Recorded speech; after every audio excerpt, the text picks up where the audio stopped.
Mohon perhatian, tekan tombol subscribe. Terima kasih atas perhatiannya.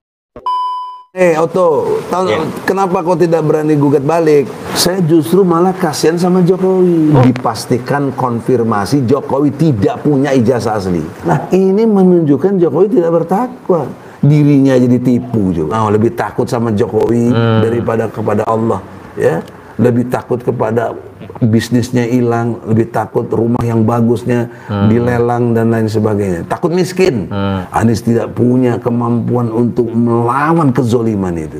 Kalau ada yang terkesima atau disesatkan dengan framingnya Utuh Hasibuan, ini klarifikasinya. Jadi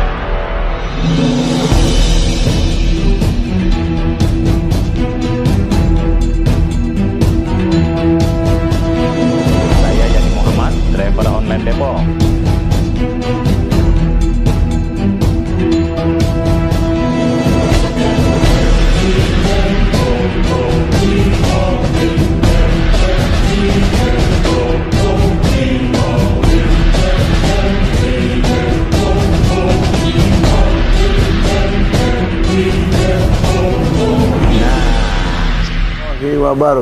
Kita hari ini berbeda. Berbeda tempat, juga diskusinya hari ini tidak sendiri saya, tapi dengan Bang Egy Sujana, dan ini di kediaman Bang Egy di Bogor. Kita sapa dulu Bang Egy Sujana. Assalamualaikum warahmatullahi wabarakatuh, Bang. Assalamualaikum warahmatullahi wabarakatuh. Sehat ya? Sehat. Tetap semangat. Salam Os Jubedil. Sehat, gembira, mantap, berani, cerdas, berani, militan. Baik. CBM. Sebagai pengantar begini. Kemarin itu kan ada putusan di Pengadilan Negeri Jakarta Pusat terkait gugatan ijazah palsu Saudara Joko Widodo.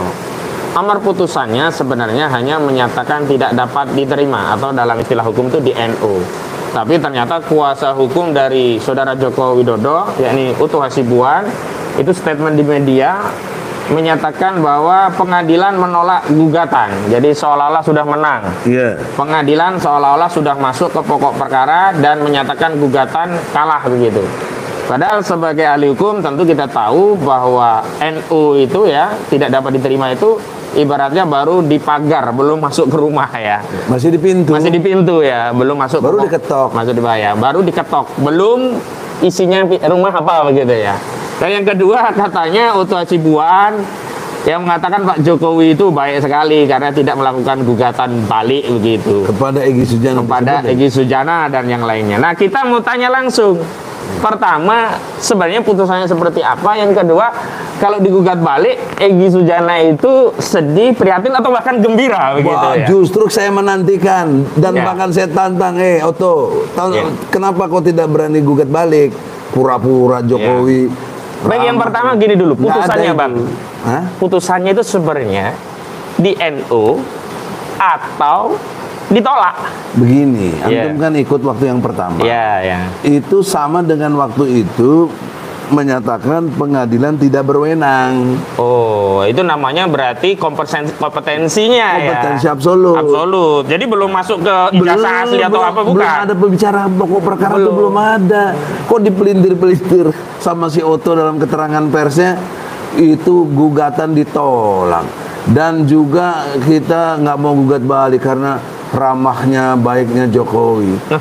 Kedua, tambah lagi sebenarnya nggak bagus tuh yang dilakukan Egy Sujana, karena Jokowi ini kan kepala negara yang harus kita hormati, yang ini dan lain sebagainya. Itu menandakan dia tidak ngerti Undang-Undang Dasar 45 bahwa warga negara berkesamaan kedudukannya dalam pemerintahan dan hukum tanpa kecuali. Nah, Jokowi bisa jadi presiden harus warga negara. Kalau nggak warga negara ya mana bisa dia jadi presiden. Misalnya dia warga negara Cina ya nggak bisa. Karena dia warga negara Indonesia dia bisa jadi presiden. Tapi harus diingat status sosialnya presiden, menteri, DPR semuanya berkesamaan kedudukannya dalam pemerintahan dan hukum. Lalu apa kesiannya gitu loh? Apa yang harus dihormati? Biasa-biasa aja. Justru mungkin yang kasihan adalah rakyat. 280 atau 90 juta rakyat kasihan karena hari ini rakyat ya meyakini ya punya presiden yang tidak punya ijazah asli. Iya. Nah, itu yang abang sebenarnya kasihan kepada rakyat kan sebenarnya justru ya. Lebih dari itu. Iya. Saya justru malah kasihan sama Jokowi. Oh gitu juga. Karena Berarti ini apa? memberi kesempatan sebenarnya. Sebenarnya kenapa? Karena ijazah palsu itu satu peristiwa yang menurut konstruksi Undang-Undang Dasar 45 pasal 7A Iya. itu perbuatan tercela. Apa ketercelaannya? Mhm. Dalam ijazah itu, terutama yang UGM ya, yang S1 tuh, itu foto bukan dirinya, foto adik iparnya yang udah meninggal, yang sekarang istrinya itu betapa nistanya orang seperti itu. Jadi apa yang kasihan sama Jokowi, orang dia yang nggak benar kok. Jadi justru dia mengeruk keuntungan melalui ijazah palsu, dia bisa jadi presiden, sebelumnya gubernur, Iya. sebelumnya wali kota. Di sinilah kerugian konstitusional kita sudah diciptakan oleh Jokowi yang nggak bener ini gitu loh. Tapi dalam perspektif yang lain, sebenarnya kan abang sedang membantu Jokowi. Justru itu saya bilang kasihan. Saya bilang dengan tegas, kalau Jokowi menunjukkan ijazah asli, case close, kasus tutup, sudahlah. Saya ikhlas lah, Bambang Tri ditahan karena dia nggak benar. Artinya kan abang Tapi justru ini kan nggak ada. sebentar. Jadi kan abang sebenarnya memberikan ruang Ya, menolong Jokowi untuk membersihkan reputasinya melalui pengadilan dengan gugatan ini sehingga Jokowi punya kesempatan menunjukkan ijazahnya di persidangan. Kan baik berarti abang. sangat baik. Iya kan? Tidak bermaksud mengklaim diri. Iya. Nah, tapi kekeliruannya begini. Jokowi merasa presiden, kemudian dia mengutus Jaksa Agung dan Menseknek Iya. mewakili dirinya. Alasan ada SK. Kemudian Jaksa Agung dan Menseknek ngutus orang yang datang ke pengadilan. Iya. Itu saya tolak. Akhirnya Utu Hasibuan ini yang maju. Kenapa saya tolak? Karena perilaku memalsukan ijazahnya Bukan mewakili negara ya. bukan bagi negara. Kenapa Pribadi. pakai dia abuse of power tuh? Iya, betul. Memanfaatkan Jaksa Agung, Menseknek. Karena waktu dia memalsukan dugaan kuatnya kan jauh sebelum jadi presiden. Ya. Jauh sebelum jadi presiden apa coba? Karena itu sampai hari ini karena yang kita gugat jangan cuma ijazah dalam pengertian UGM ya, Iya. SD, Iya. SMP, SMA. Iya. Anda Iya. kan lawyer juga Betul, waktu itu di betul. Solo. Iya. Nah, sekarang saya nanya sama Anda, bagaimana peristiwa waktu di Solo? Coba Baik. jelasin. Jadi pemirsa, justru secara hukum sudah dapat dibuktikan bahkan masuk pokok perkara ya, material pidana di dalam Sidang persidangan sampai 6 bulan. ya, sidang 6 bulan di Solo itu justru pihak jaksa yang punya kewajiban hukum untuk membuktikan dakwaannya itu gagal menghadirkan ijazah asli Jokowi. Kan konstruksi hukumnya Bambang Tri dan Gus Dur dianggap mengedarkan kabar bohong. Kabar bohongnya adalah ijazah palsu. Berita Berarti hoak. ya berita hoak. Berarti kan jaksa harus membuktikan kabar benernya mana. Nah, kabar benernya itu dibuktikan dengan ijazah asli. Nah, ijazah asli itu yang tidak pernah hadir di persidangan. Nah, makanya Bang Egy ini baik memberikan ruang bagi Jokowi untuk membawa ijazah aslinya di pengadilan perdata agar publik menjadi tenang, rakyat menjadi tentram. Sebenarnya presiden kita itu punya ijazah loh, itu terbukti di pengadilan Jakarta Pusat dihadirkan. Nah, tapi dalam konteks hari ini justru NU ini menghalangi presiden untuk menunjukkan ijazah aslinya dan bahkan mungkin kita berpraduga kuat bahkan sampai keyakinan karena nggak ada ijazah aslinya lah makanya di NU Dan begitu. dia tidak berani gugat balik. Tidak berani gugat balik. Logikanya, Iya. saya kan sudah dianggap mewakili dengan teman-teman itu membuat fitnah, membuat pencemaran nama baik. Iya. Presiden loh ini. Iya. Saya bukan tidak hormati presiden, justru saya menghormati presiden. Saya nggak mau presiden ini ijazahnya palsu. gitu. Iya begitu. Maka saya pakai gelar di pengadilan. Iya. Terus tahapan pengadilan tidak berwenang 2 kali loh. Iya. Dalam konteks tidak berwenangnya. Tahun 2002. Iya. Tidak berwenang. Dan 2022. sadis. 2022. Iya, 2022. Sadisnya lebih sadis dari yang sekarang. Iya, iya. Kenapa? Dijanjikan kita sidang jam 1, Iya. jam 12.45 sudah diputus. Iya, Tanpa betul. kita. Iya, Kalau iya. ini masih pakai online kan? Iya. Nah, itu kan lebih sadis yang dulu. Sekarang perbaikannya gitu. Nah, makanya saya masih berharap ada gugat baru. Iya. Sebentar sebelum ke gugat baru, Bang. Sebenarnya kan kalau presiden gugat balik abang kan seneng Oh, senang. sehingga bisa si presiden menggugat, dia kan harus membuktikan gugatannya. Dia bawa ijazah aslinya. Harus. Abang kan menjadi jelas, oh ada ijazahnya. Tapi karena nggak gugat baru, itu sebenarnya Jokowi baik atau Jokowi nggak punya ijazah sih sebenarnya nggak gugat baru. Logika hukum Iya. bukan fitnah ya. Iya. Itu dipastikan konfirmasi Jokowi tidak punya ijazah asli. Sehingga nggak gugat balik. Nggak gugat balik. Ini Iya. di mana-mana ente aja deh, bukan presiden, rakyat biasa. Saya tuduh lu palsu ijazah. Oh marah saya gugat abang. Nah, ini buktikan Iya, saya ada. iya. Nah, gitu dong. Iya. Itu logika normal. Betul. Ini kok sok-sok baik. Dia saya kayak pahlawan. Saya tantang ke Otto sekali lagi nih. Bawa ijazah aslinya, gugat saya. Nah ini lanjut lagi. Ah. Nah karena itu pemirsa saya ingin menegaskan ya. Jadi kalau gugatan di NU atau tidak dapat diterima itu bukan 1-0, masih 0-0. Jadi belum ada yang menang. Dan ini di NU bukan berarti menunjukkan Jokowi punya ijazah asli, belum. Ada juga teman kita yang blow on. Iya. Dia bilang begini, abang kan nggak pernah lihat ijazah aslinya Jokowi. Padahal yang nuduh, mestinya buktikan dong. Nah itu blow on menurut saya itu.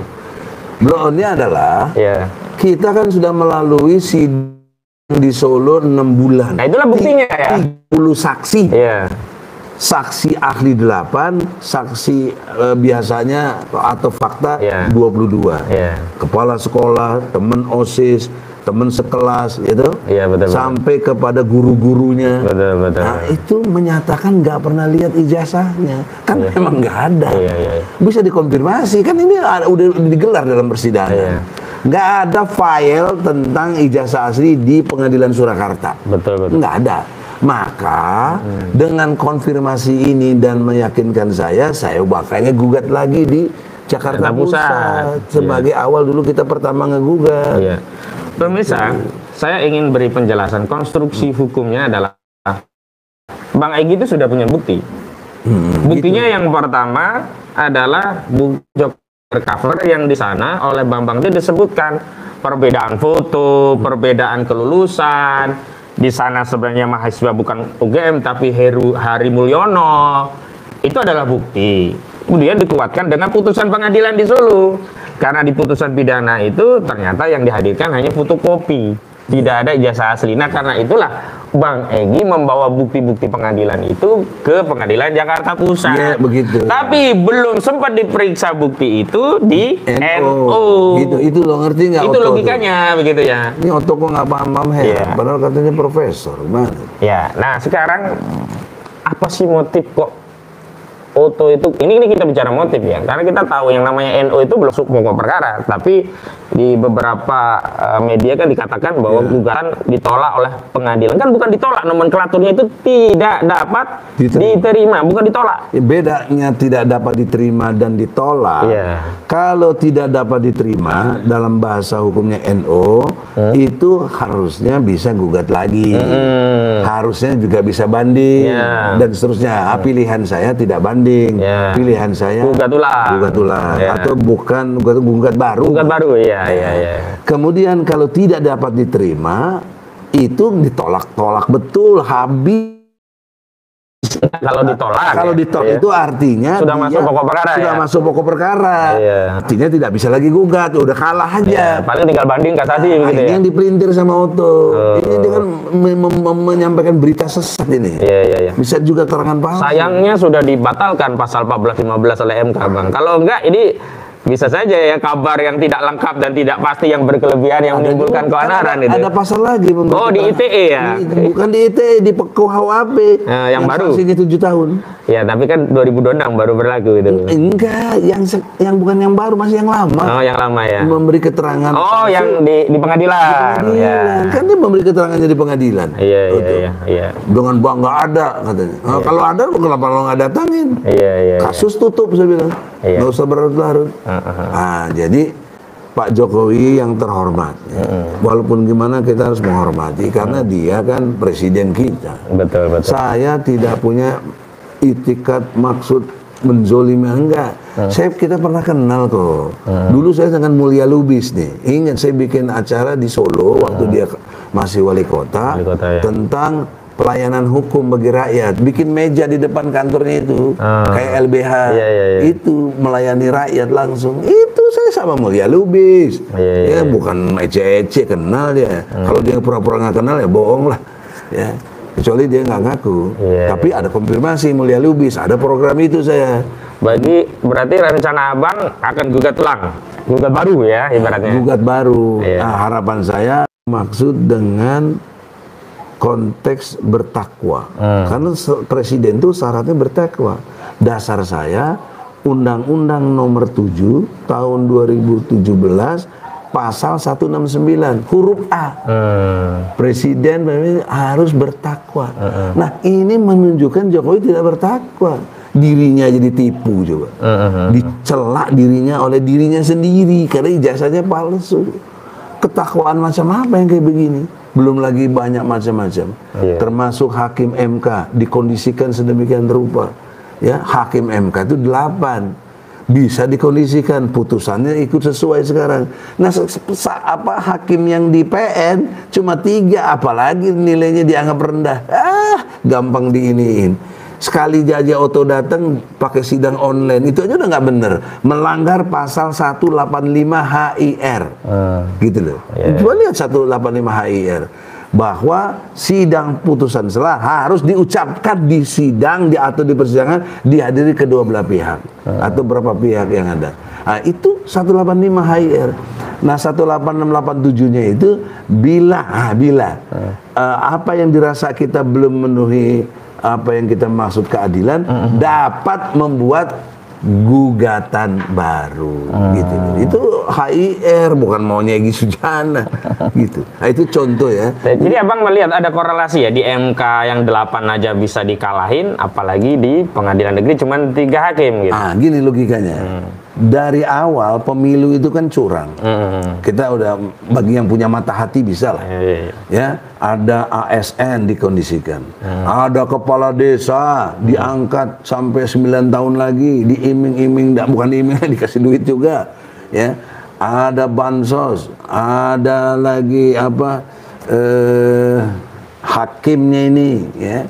Atau dengan kata lain, tidak mungkin gol akhirnya di hakim nggak digarap gitu, nggak mungkin. Patut diduga kuat ini ada intervensi kekuasaan ya. Dan ini diakui oleh si Arief Hidayat, dalam pengertian semua sudah terkooptasi, ya termasuk dirinya. Nah, sekarang pura-pura dia playing victim, minta ampun pada Allah. Kalau minta ampun lu mundurkan diri, buka kebongkarannya itu. Harusnya itu baru kau punya diampuni sama Allah. Kalau nggak kagak lah. Dia merasa salah tapi masih di kubangan itu ya. Iya, masih di kubangan itu. Itu kan sama juga itu omon-omon tobat kumat. Habis tobat kumat lagi tobat.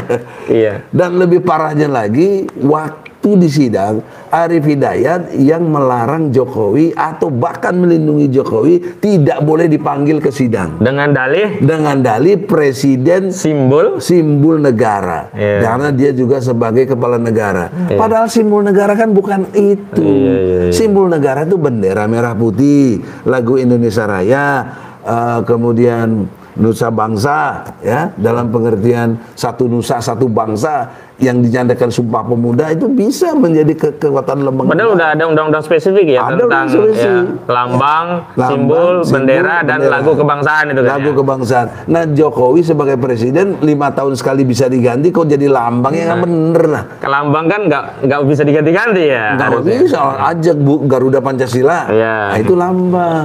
Jadi tolong Arief, kok jangan main playing victim, kok pura-pura supaya dikasihani orang, supaya MK dianggap udah bener. Itu bukan setting, bukan dissenting, settingan katanya. Disetting opinion ya. Disetting opinion. Gitu. Jadi kok jahat sebenarnya. Saldi Isra juga pura-pura juga di situ dissenting apa kah? Saya hebat-hebatnya dissenting, tetap jatuhnya kan kalah. Ya, Bu Eni juga janganlah main-mainin rakyat ini, dibohong-bohongin. Dianggap rakyat itu bodoh konstitusi gitu. Padahal kan ada kita-kita yang ngerti advokat. Ya. Dan sedihnya lagi teman-teman kita lawyer 01 sampai ada yang sujud syukur di senti.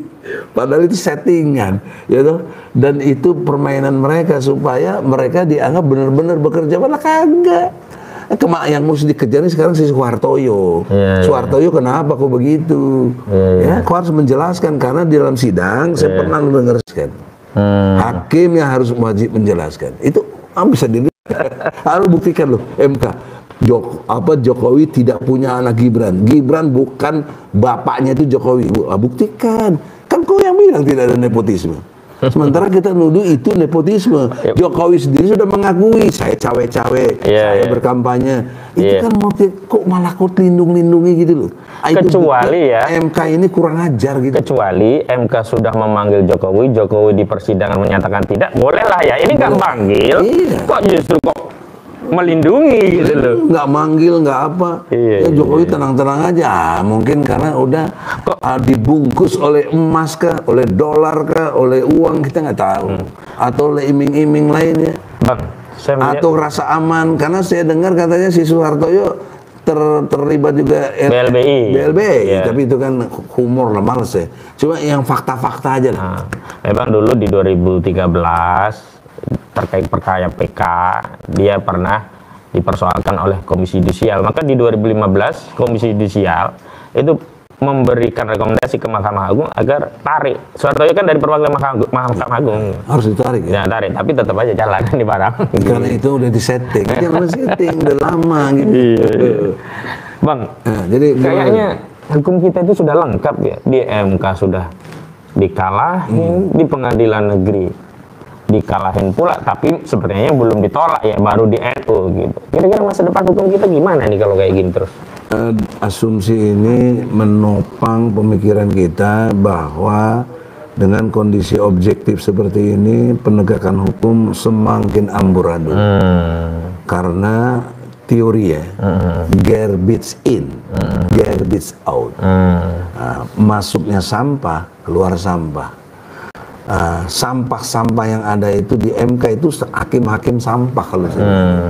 Kenapa hakim sampah? Karena dia merekayasa keadaan yang nggak benar jadi benar gitu. Masuknya pun sudah bermasalah tadi ya, kayak kemudian putusan MK itu melahirkan pemimpin yang sampah juga. Mau suka nggak suka, saya tidak menghina ya.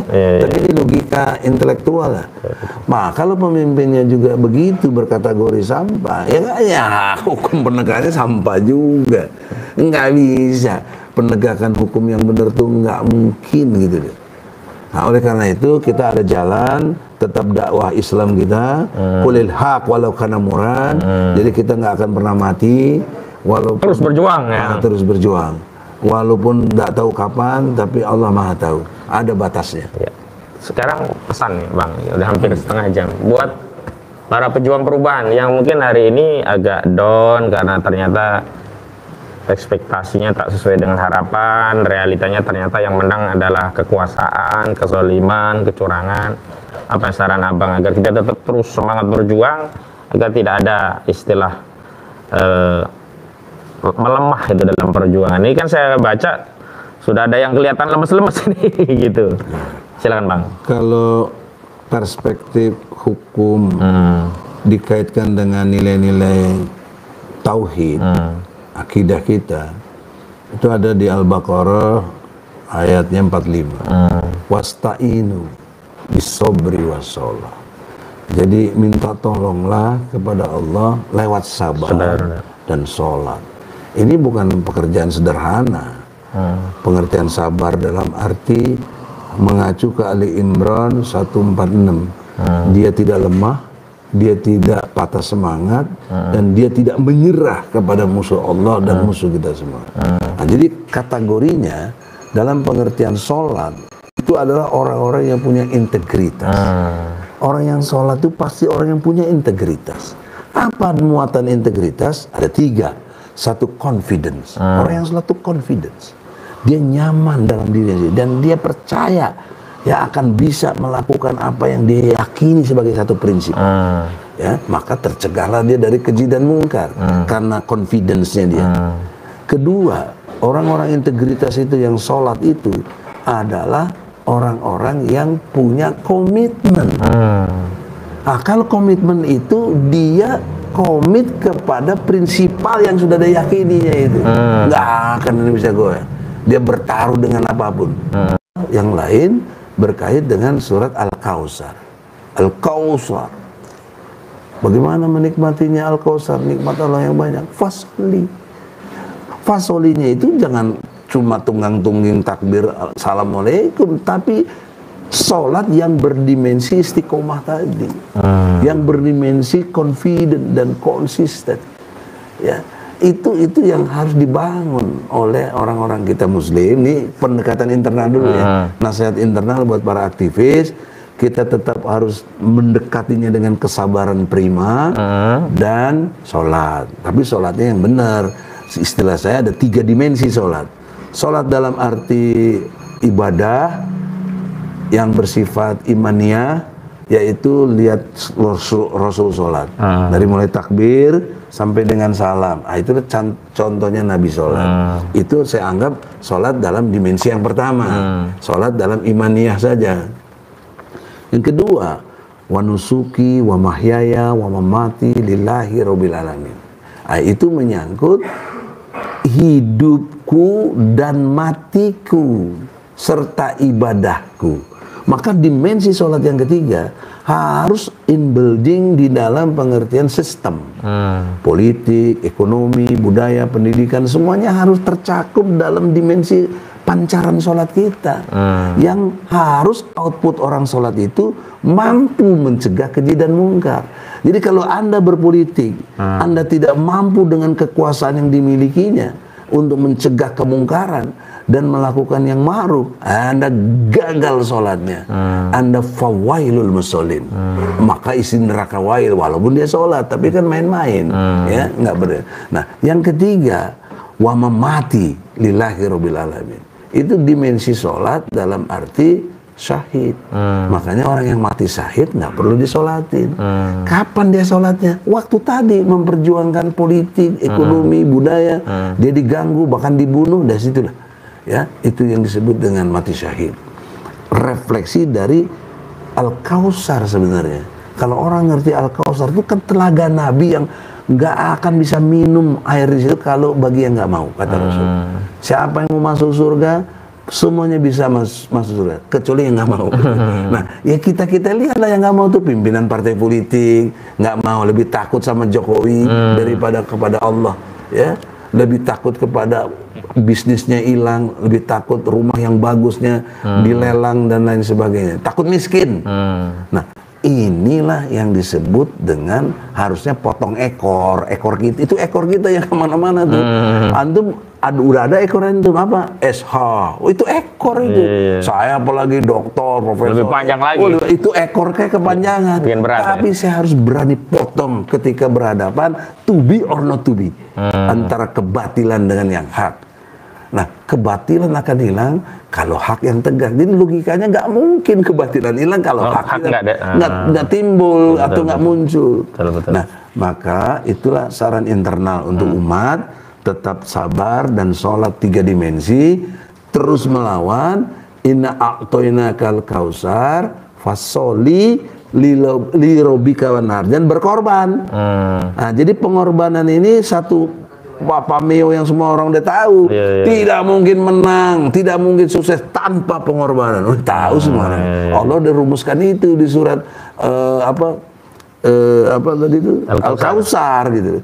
Nah, apa janji Allah yang ketiga? Innasa ni'aka huwal abtar. Kalah mereka semua. Kalah mereka. Tumbang, tewas yang musuhi kamu.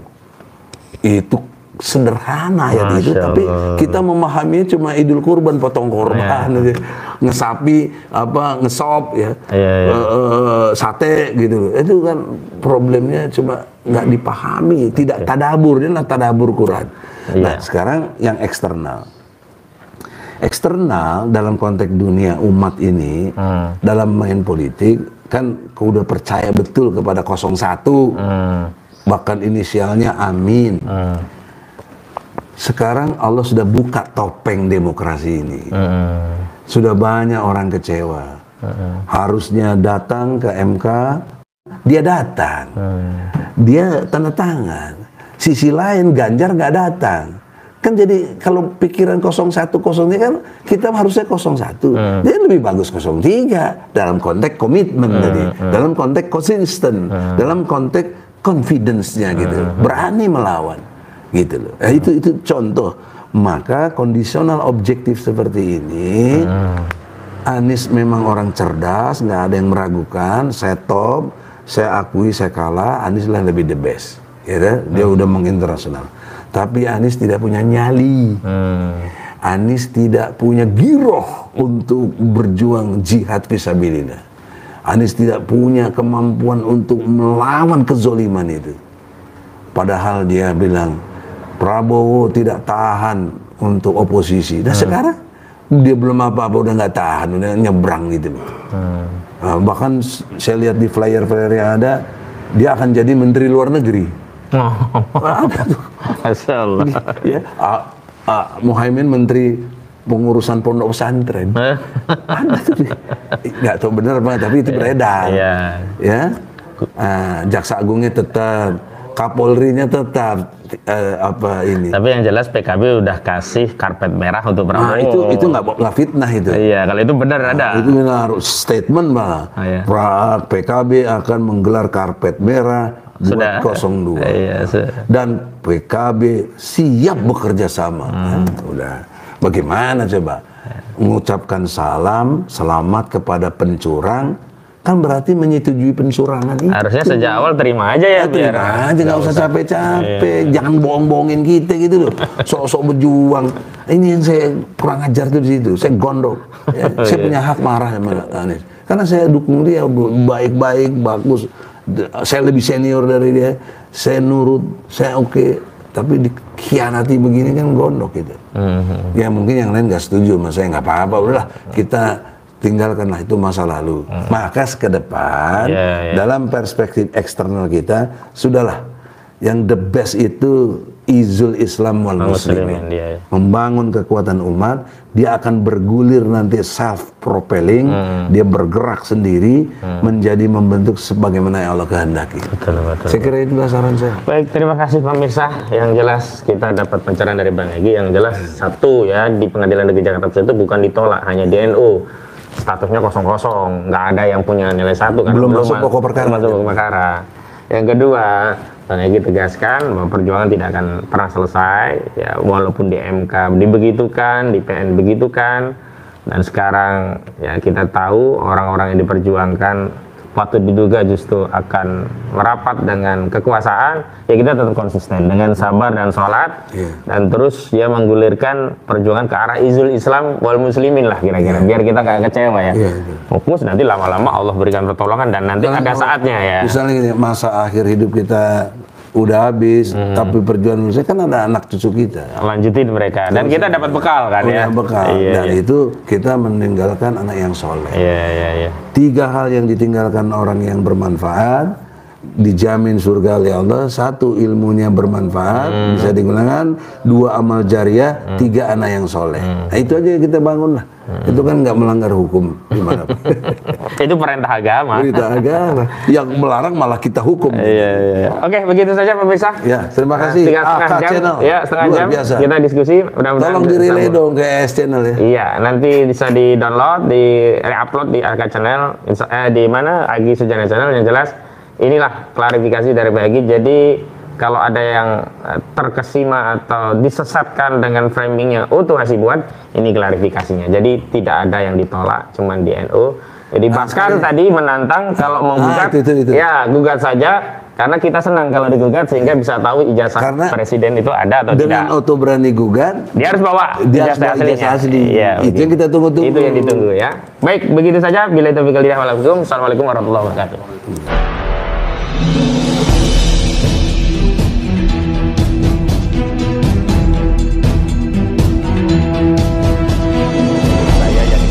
Driver Online Depok.